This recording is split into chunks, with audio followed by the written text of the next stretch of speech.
से ना रुके हम, मर्जी से चले हम, बादल सा गरजे हम, सावन सा बरसे हम, सूरज सा चमके हम, स्कूल चले हम, स्कूल चले हम,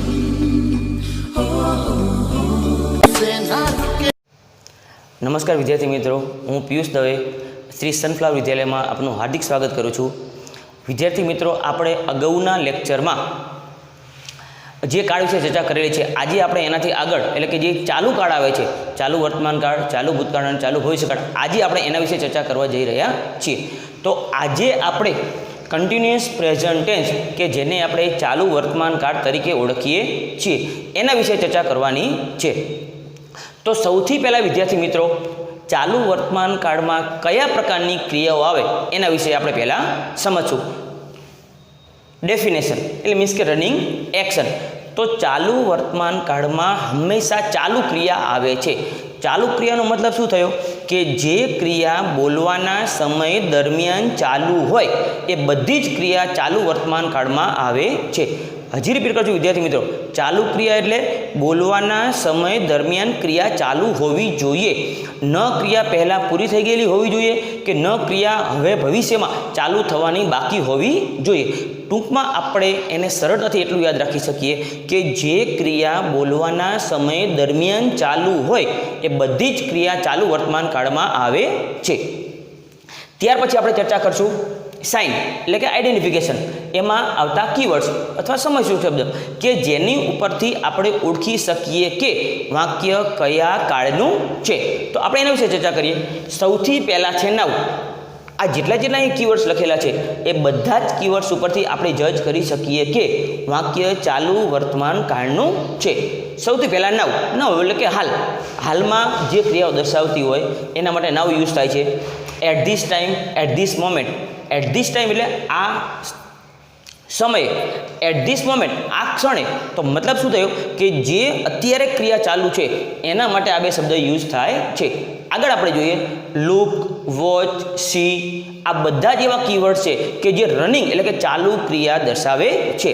તો આ વાત કઈ થઈ કે વાક્યમાં આપેલા કીવર્ડ્સ અનુસંધાને પણ આપણે જ્યારે પણ કાર્ડ શરૂ કરેલા પહેલાંના લેક્ચરમાં ત્યારે મેં તમને એક વસ્તુ ખાસ કીધેલી કે આપણે વાક્ય ઓળખવાનું છે એક જ રીતથી કે વાક્યમાં આપેલું ક્રિયાપદ અથવા ક્રિયાપદના રૂપ ઉપરથી, એ ઉપરથી જ આપણે વાક્ય ઓળખવાનું છે। તો અહીંયા એક શોર્ટ કી આપણે લખેલી છે કે ચાલુ વર્તમાન કાળનું વાક્ય આપણે ઓળખવું હોય તો શું યાદ રાખવું જોઈએ અથવા એમાં શું આપેલું હોવું જોઈએ। તો અહીંયા વસ્તુ છે રિમેમ્બર, એટલે કે આ વસ્તુ એક યાદ રાખવા જેવી છે શોર્ટ કી કે એમિઝાર પ્લસ VING। વી એટલે કે વર્બ, વર્બ એટલે કે ક્રિયાપદ। તો એમિઝાર પ્લસ ક્રિયાપદનું ING વાળું રૂપ આ શોર્ટ કી છે કે જે વાક્યમાં એમિઝારમાંથી કોઈ પણ એક ક્રિયાપદ અને એની સાથે ક્રિયાપદનું ING વાળું રૂપ આપેલું હોય તો એ વાક્ય હંમેશા ચાલુ વર્તમાન કાળનું હોય છે। અહીંયા વિદ્યાર્થી મિત્રો એક વસ્તુ ખાસ યાદ રાખજો કે ઓનલી ફોર એમિઝાર આપેલું હોય કે જેને આપણે ટુ બીના રૂપ તરીકે ઓળખીએ છીએ, ફક્ત એમિઝાર હોય તો એ વાક્ય સાદા વર્તમાન કાળમાં પણ આવે છે। પણ નિયમ શું છે કે એમાં ફક્ત એમિઝાર આપેલું હોય, સાથે ક્રિયાપદનું ING વાળું રૂપ આપેલું હોય નહીં।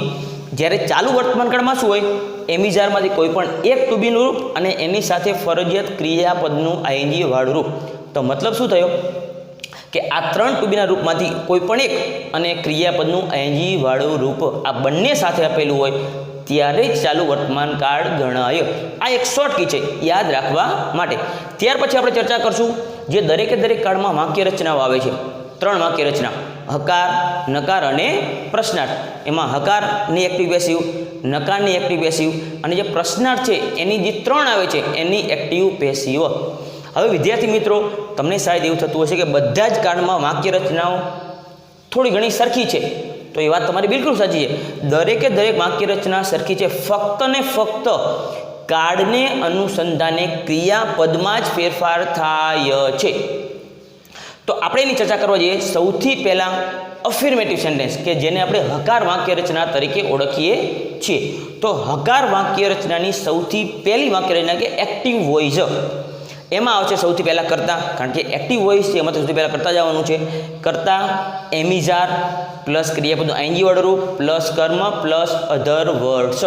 હવે વિદ્યાર્થી મિત્રો અહીંયા એમ ઇઝ આર છે. ટુ બીના વર્તમાન કાળના રૂપ 3 રૂપો આપેલા છે, એમ ઇઝ આર. તો એ આપણને બધાને ખ્યાલ જ છે કે એમ ક્યારે યુઝ થાય છે, ઇઝ ક્યારે યુઝ થાય છે અને આર ક્યારે યુઝ થાય છે. પણ તેમ છતાં આપણે રિવાઇઝ કરી લઈએ.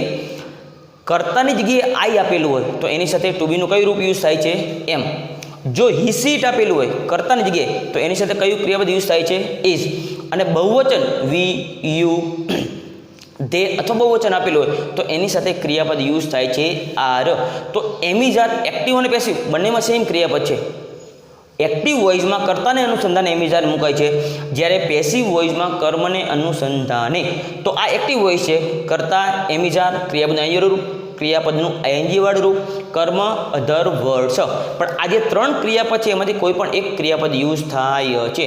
કોને આધારે? કર્તાને અનુસંધાને. હવે પછી આપણે ચર્ચા કરીએ પેસિવની. તો હકાર વાક્ય રચના છે એની પેસિવ વોઇસ. સૌથી પહેલાં કર્મ, કારણ કે પેસિવ વોઇસની શરૂઆત હંમેશા કર્મથી જ થાય છે. આની પહેલાં આપણે જેટલા કાર્ડ સમજ્યા છે એ બધામાં મેં કીધેલું છે કે પેસિવ વોઇસની શરૂઆત હંમેશા કર્મથી થાય છે. ત્યાર પછી એમ ઇઝ આર. તો અહીંયા વસ્તુ એ ધ્યાન રાખવાની છે, એમ ઇઝ આર કોના અનુસંધાને? કર્મને અનુસંધાને. સૌથી પહેલાં આવશે કર્મ, કર્મને અનુસંધાને એમ ઇઝ આર. પછી આવે છે બિંગ. આ એક શબ્દ આપણા માટે નવો છે. આપણે સાદા ભવિષ્યકાળ અને સિમ્પલ મોડલ ઓક્ઝિલરીઝના જે આપણે એક્ઝામ્પલ શીખ્યા હતા એમાં બી આવતું હતું. Shall will plus be plus V3 સાદો ભવિષ્યકાળ હતો ત્યારે. તો અહીંયા ચાલુ કાળ છે તો એટલા માટે બીની પાછળ શું લાગશે? ક્રિયાપદનું આઈએનજી વાળું રૂપ. આ ફરજિયાત તમારે યાદ રાખવાનું છે. જ્યારે તમે ચાલુ કાળની પેસિવમાં ફેરો છો તો ફરજિયાત તમારે બિંગ મૂકવું જ પડે. ત્યાર પછી આવશે V3, પછી બાય, કરતા, અધર વર્ડ્સ. તો હજી વિદ્યાર્થી મિત્રો કહું છું, આ બિંગ શા માટે આવ્યું? ચાલુ વર્તમાન કાળ અથવા ચાલુ ભૂતકાળને જ્યારે તમે પેસિવમાં ફેરવો છો તો તમારે ફરજિયાત બિંગ મૂકવું પડે છે. આપણે જે પ્રમાણે સાદા ભવિષ્યકાળ અથવા સિમ્પલ મોડલ ઓક્ઝિલરી વર્બમાં કેમ બી મૂકતા હતા એ જ પ્રમાણે. હવે પછી આપણે ચર્ચા કરીએ છીએ નેગેટિવ સેન્ટેન્સ, નકાર વાક્ય રચના. તો આપણે આની પહેલાં ચર્ચા કરેલી છે. હકાર અને નકાર દરેક કાળની સરખી હોય છે, માઇનોર ડિફરન્સ સાથે. તો સૌથી પહેલાં આવશે કર્તા, પછી એમ ઇઝ આર, પછી નોટ, પછી ક્રિયાપદનું આઈએનજી વાળું રૂપ, કર્મ અધર વર્ડ્સ. અહીંયા નોટ શા માટે આવે છે? કારણ કે નકાર વાક્ય છે માટે. આ વાક્ય રચના આ વાક્યના તમે જુઓ બે સરખી છે. આમાં શું છે? નોટ, કારણ કે નકાર વાક્ય છે માટે. શા માટે તમને કહું છું?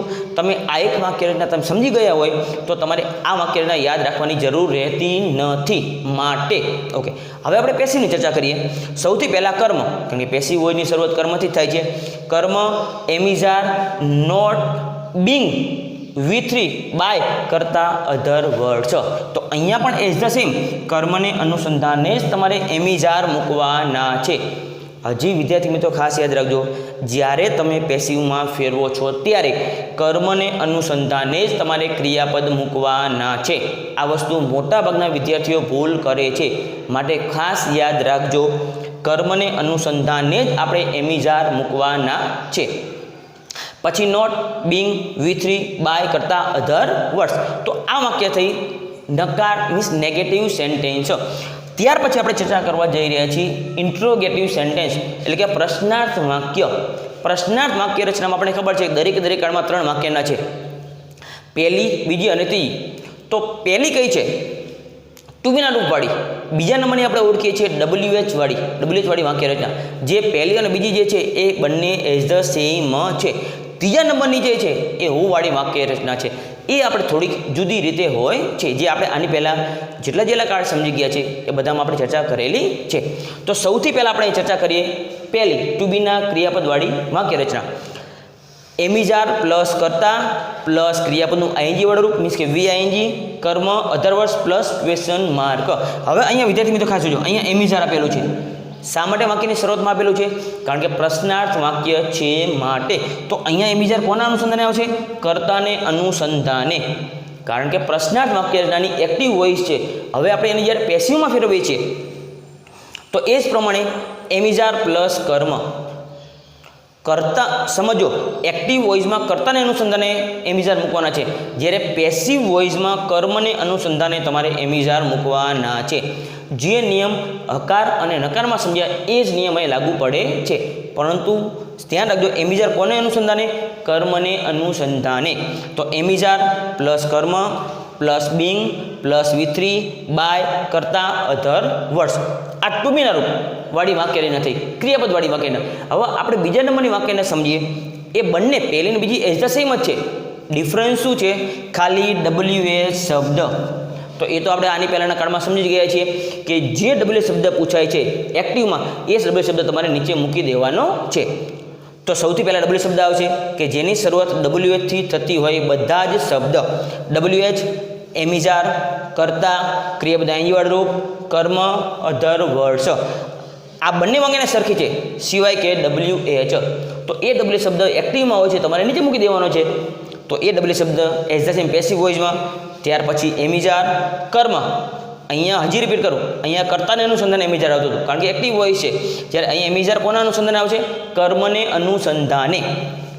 ત્યાર પછી બિંગ, V3 બાય કરતા અધર વર્ડ્સ. આ બંને વાક્યનો એકદમ સરખી છે. દરેકે દરેક કાળમાં પહેલી અને બીજી જે પ્રશ્નાર્થ વાક્યના આવે છે એ બંને સરખી જ જોવા મળે છે. હવે પછી આપણે જે ત્રીજા નંબરની વાક્યના છે એના વિશે ચર્ચા કરીએ. વિદ્યાર્થી મિત્રો, જે ત્રીજા નંબરની વાક્યના છે આપણને ખબર જ છે કે હુવાળી વાક્ય રચના આવે છે દરેકે દરેક કાળમાં. આ એક જ વાક્યના થોડીક જુદી પડે છે.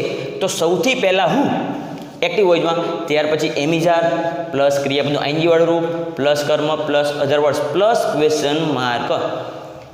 તો હુંથી જ્યારે વાક્ય પૂછાય છે દરેકે દરેક કાળમાં, તો જ્યારે હું વાક્યને આપણે જ્યારે પેસિવમાં ફેરવવાનું હોય છે તો સૌથી પહેલાં તમારે બાય હું મૂકવું પડે છે દરેકે દરેક કાળની અંદર. ત્યાર પછી આપણે ક્રિયાપદને અનુસંધાને મૂકવાનું છે.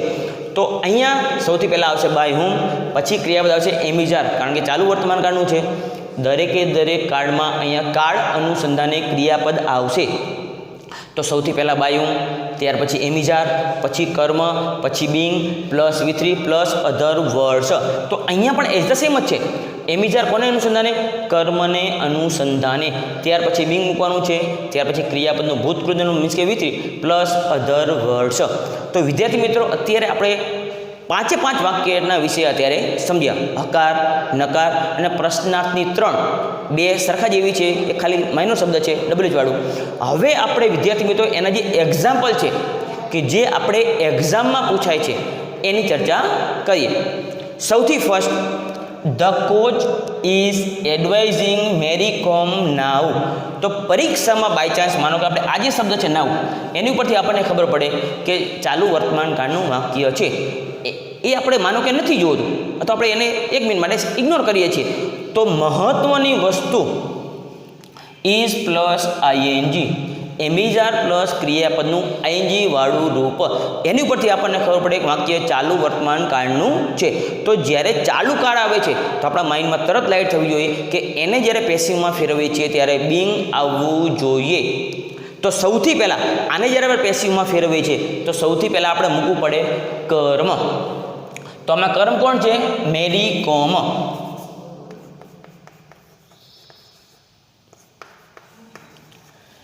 સૌથી પહેલાં આપણે મૂકી દીધું કર્મ. હકાર વાક્ય રચનાને અનુસંધાને, કારણ કે આમાં નકાર નથી અને ક્વેશ્ચન માર્ક નથી માટે. તો સૌથી પહેલાં આપણે કર્મ મૂક્યું. કર્મને અનુસંધાને આપણે એમિઝાર મૂકવાના છે. તો આ સિંગ્યુલર છે માટે આવશે ઇઝ. ત્યાર પછી આપણે જે પેસિવ વોઇસમાં બિંગ મૂકીએ છીએ એ ફરજિયાત તમારે મૂકવું પડે. તો આપણે મૂકશું બિંગ, કર્મ, એમિઝાર, બિંગ. હવે મૂકવાનું છે આપણે V3. તો V3 કયું મૂકશું? જે ક્રિયાપદ આપેલું હોય એને. પણ અહીંયા આઈએનજી આપેલું છે પણ આપણે એને મૂકવાનું છે V3, એડવાઇઝ. એડવાઇઝ પછી બાય ધ કોચ, પછી અન્ય શબ્દ. તો આ આખું વાક્ય આપણે વાક્ય રચના અનુસંધાને જ ફેરફાર કર્યો છે. હજી જોયો, સૌથી પહેલાં આવશે કર્મ, પછી એમિઝારમાંથી કોઈ પણ એક ક્રિયાપદ કોને અનુસંધાને? કર્મને અનુસંધાને. પછી આપણે મૂકવાનું છે બિંગ, પછી V3. તો આજે ક્રિયા પછીનો આપણે V3 મૂક્યું છે.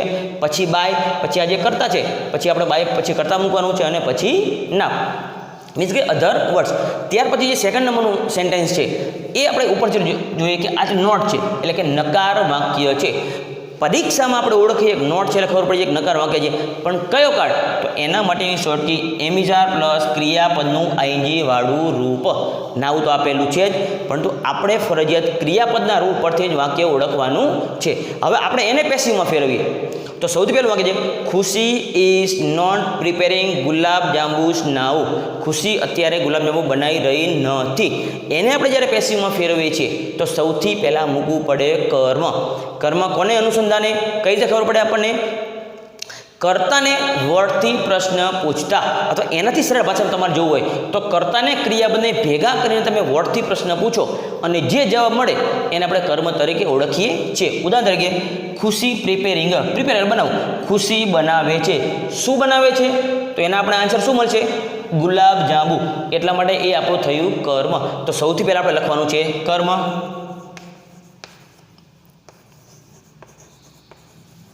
સૌથી પહેલાં મૂકી દીધું આપણે કર્મ.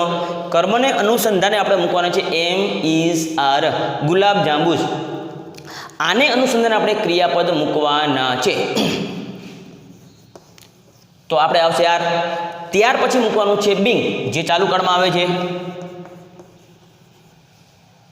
ત્યાર પછી આવે છે V3, ક્રિયાપદનું ભૂત કૃદંત રૂપ. તો એક્ટિવ વોઇસમાં પ્રિપેરિંગ આપેલું છે તો એનું આપણે મૂકવાનું છે V3, પ્રીપેડ. પછી મૂકશું આપણે બાય અને પછી કરતા અને પછી અધર વર્ડ્સ. વિદ્યાર્થી મિત્રો, આ નકાર વાક્ય રચના અનુસંધાને ચેન્જ થઈ છે. જો સૌથી પહેલાં કર્મ, કર્મને અનુસંધાને ક્રિયાપદ, પછી બિંગ, પછી V3, બાય, કરતા, અધર વર્ડ્સ. તો આ નકાર વાક્ય હતું. હવે આપણે જે પ્રશ્નાર્થ વાક્ય છે, વાક્ય રચના 3, એના એક્ઝામ્પલ સોલ્વ કરીએ. સૌથી પહેલાં are children reading story books now. Question mark છે એટલે તમને ખબર પડે કે પ્રશ્નાર્થ વાક્ય છે. એ સિવાય ક્રિયાપદથી વાક્યની શરૂઆત થાય છે. પરીક્ષામાં ઓળખવું હોય તો એમિઝાર પ્લસ ક્રિયાપદનું આઈએનજી વાળું રૂપ, કે જે આપણે ઓળખી શકીએ કે ચાલુ વર્તમાન કાળનું વાક્ય છે. હવે આપણે આને જ્યારે પેસિવમાં ફેરવીએ છીએ તો સૌથી પહેલાં આવશે ક્રિયાપદ કર્મને અનુસંધાને. તો આમાં કર્મ શું છે? સ્ટોરી બુક્સ, બહુવચન. તો એટલા માટે આવશે આર.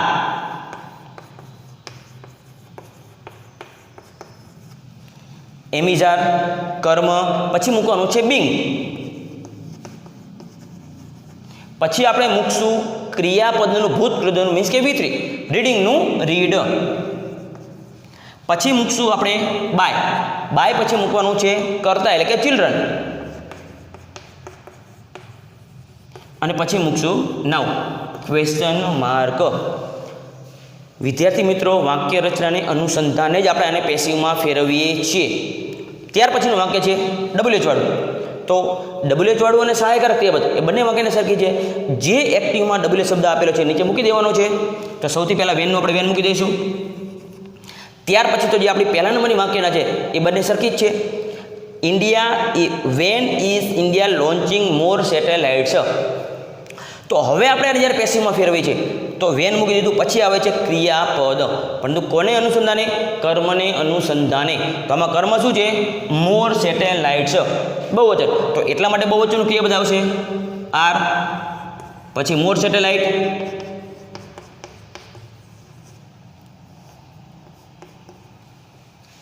WH ટુ બીના રૂપ, કર્મ. પછી આપણે મૂકશું બિંગ, વાક્ય રચનાને અનુસંધાને જ. પછી આવશે V3, તો લોન્ચિંગનું થશે લોન્ચડ.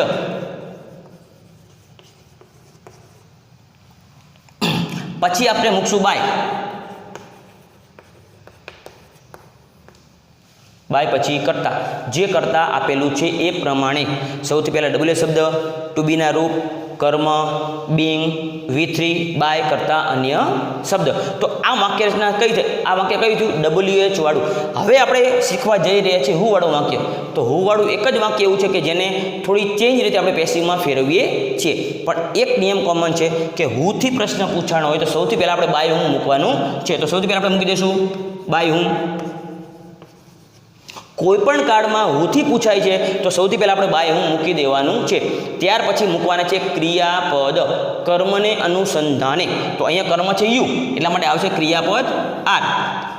પછી મૂકશું યુ. ત્યાર પછી આવશે બિંગ. પછી મૂકશું V3, તો અહીંયા ટીચિંગ છે, ટીચનું V1 શું છે, ટીચિંગ V1 થાય છે ટીચ, અને એનું V3 થાય છે ટોટ. Other words question mark. હજી સમજ વિદ્યાર્થી મિત્રો, સૌથી પહેલાં બાય હોમ, પછી ટુ બીના રૂપ, કોને અનુસંધાને, કર્મને અનુસંધાને, પછી મૂકવાનું છે બિંગ, પછી V3 other words question mark. Passive વોઇસની હુની વાક્ય રચના મુજબ